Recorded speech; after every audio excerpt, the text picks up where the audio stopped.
Today I'm with Tedward in Tedward's M3. A little bit later we will be, wow, that's really bright, in my S4 with Tom driving, Tedward driving. I can't say your real name. I had this video idea just to compare Tom's car and my car. I know there are lots of comparisons out there of the E92 M3 and the B8 and B8.5 S4, but this is our version, so it's gonna be different. And it's tricky too, because you've got the B8 S4, B8.5 S4 is like kind of more like a 335, and the RS4 is like a step above the M3. So there's like kind of this weird, this car sits right between the S4 and the RS4. I mean, I'm in 6th gear, under 2 grand at 40 miles an hour. So it feels like a BMW. Super refined. It's just like my car. It feels super planted. You can feel the winter tires roll over a little bit. Tiny bit. But plus this is on 18s right now too. Okay, that's fair. Extra sidewall. But wow, there's no weighting. I mean, the supercharged car, sure, there's no weighting, but there's nothing like naturally aspirated. It's literally just you put your foot in it and you have throttle. A little squirrely there. Thank God for MDM mode. MDM in this car is the Euro spec because Bren tuned it that way, so it will let you slip. So you may go very sideways, but it'll hold you at a certain angle. We should also talk about your tune. You are tuned, unlike me. Car's tuned, so it's up about 30 horsepower, 30 pound-feet of torque, roughly. Dyno tuned by Brent Tuning. And you know, the other things that really made a difference is that he gave me more range on the ABS, so it kicks in later, lets me brake a little harder. Okay. And he gave me the Euro MDM mode. These brakes feel really nice. It's probably gonna spin if I get it on a second, right? Leave it in second. Yep. A little sideways action. A little squirrely. Not really sideways. So if you use that, then it'll have traction full on, which actually is like, and this is a good comparison to the S4 as well, because you said that your S4 kind of cuts power. Yeah, it so really see cuts how power. See how this is compared to that. 2nd gear, exactly what we were doing before. Oh wow. Yeah, as soon as I get on the throttle, it levels it. But it'll cut it, but it'll start feeding it again really fast. Okay. It's like the rebound of it's nice. There's a little uphill section here. We're going uphill in 2nd gear. I'm gonna straighten out and then I'm gonna get on it. Oh yeah. See? Yeah, definitely feel that. So it's giving it almost as much power as it can handle. It really threshold accelerates. It's much like better than the S4 traction control system, which is like, oh, we're spinning. Okay, we're not. Oh, we're spinning. I love the steering on this car. It's wonderful. Very direct. Doesn't feel fake at all. Is it electronic? No, it's hydraulic. This is the last. This is like the last of kind of the big hurrah of all the things that people liked about analog cars before everything went electronic power steering, turbos, blah blah blah. So naturally aspirated, hydraulic steering, pretty straightforward car. I mean, there's a lot of technology in the computers and stuff, but other than that, pretty straightforward. Spinning tires right away. Get in second, and this is your straight.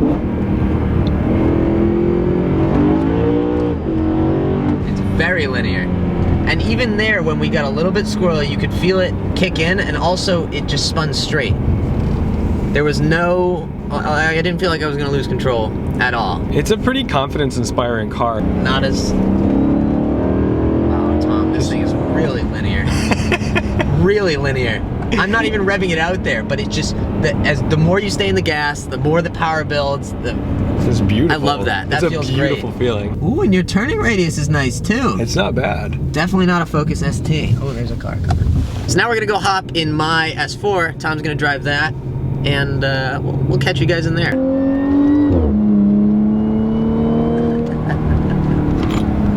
So one thing that Eddie noticed, and something that I agree with him, this car is very understeer balanced.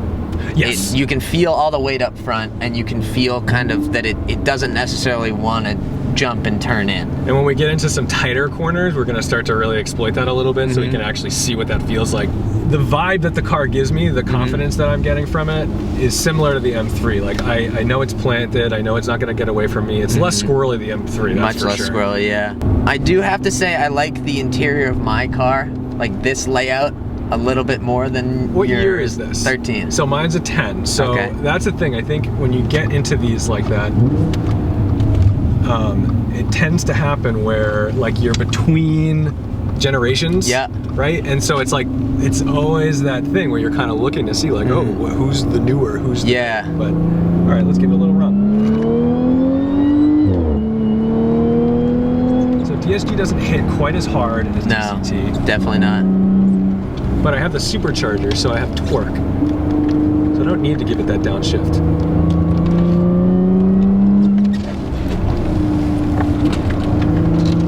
A little bit of ice coming across the windshield there. I like the fart. Now, one thing you'll notice, and this is what I was commenting on in your car, feel how linear the power, or how flat the power band is? It is. Yeah, So you don't feel like it's keeping to pull you. It's like you're there and you're just using it. You're using it. It's like, yep, you have this horsepower, let's keep it there. Which is really nice on the highway when you go to pass somebody and the car's like, okay, I'll downshift from 7th to 6th. Yeah. And then just pass everybody. It's still pretty neutral, like a little understeer. So I think main differences between your car and my car, to kind of sum this video up. Mine is better for weather like this, definitely. Oh yeah. It hooks up, just goes. I'm not scared of it. My car I'm like a little afraid of. Yeah. Just a hint. There was a little moment when I upshifted 2nd to 3rd and it was still kind of a little sideways that I was like, oh. Yeah. I don't have those moments in this car unless I'm in like really deep snow and like doing stupid stuff. Right. But I think yours would be more fun in the summer. Oh yeah, for sure. When that little bit of squirreliness is much more controllable because you have Yep. much stickier tires and a stickier road surface. Yeah. And the front end on that car really, as soon as you go into a turn, it dives in and it hooks, goes. yeah. Yeah. And I just like the nature of a rear-wheel drive car anyway, but this is sweet, and this is like, you're not getting stuck in this car in the snow. No. So make sure to go check out Tedward's channel. It'll be in the description. It was also in a card at the beginning of the video. Little fun comparison. Nothing super car reviewer in-depth nonsense, but just kind of driving cars and having fun. Thank you guys for watching. Go out there and spread some positivity, and we will catch you guys in the next video.